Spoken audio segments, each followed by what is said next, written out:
Hebu vuta picha, unatembea msituni kisha unakutana na binadamu ambaye miguu yake haifanani na mtu mwingine yeyote uliwahi kumwona duniani. Miguu yenye vidole viwili tu vikubwa vinavyofanana kabisa na mguu wa ndege mbuni. Huu si uchawi wala si hadithi ya kufikirika. Hawa ni watu wa kabila la Vadoma linalopatikana nchini Zimbabwe.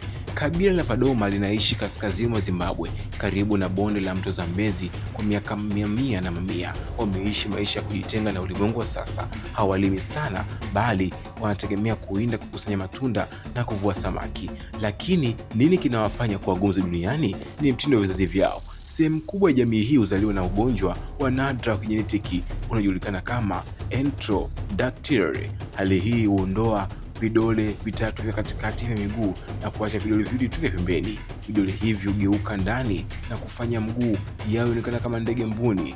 Ndiyo maana walimwengu wanawaita the ostrich tribe ama kabila la mbuni. Kwa mtu wa nje, hali hii inaweza kuonekana kama ulemavu ama changamoto, lakini kwa Wavadoma hali hii ni baraka na zana muhimu za maisha. Vidole viwili vikubwa vinawapa uwezo wa ajabu sana. Wanaweza kushika matawi ya miti kwa miguu yao na kupanda miti mirefu kwa kasi hatari kutafuta matunda na asali. Hali hii haiwazuii kukimbia, kutembea wala kufanya kazi zao za kila siku. Isitoshe, sheria zao za kimila zinakataza watu wa kabila hilo kuolewa ama kuoa nje ya kabila lao. Sheria hii inafanya jeni hiyo ya vidole viwili iendelee kubaki imara na kurithiwa kutoka kizazi kimoja hadi kizazi kingine bila kupotea. Pamoja na upekee wao, maisha ya Wanavadoma yanabadilika. Serikali ya Zimbabwe inajaribu kuwaletea tamaduni na kuletea maendeleo ya kisasa, kuwajengea shule na hospitali. Hata hivyo, mabadiliko haya yameleta changamoto mpya. Baada ya watoto wao sasa wanaanza kuona aibu wanapokutana na watu wa nje wenye vidole vitano.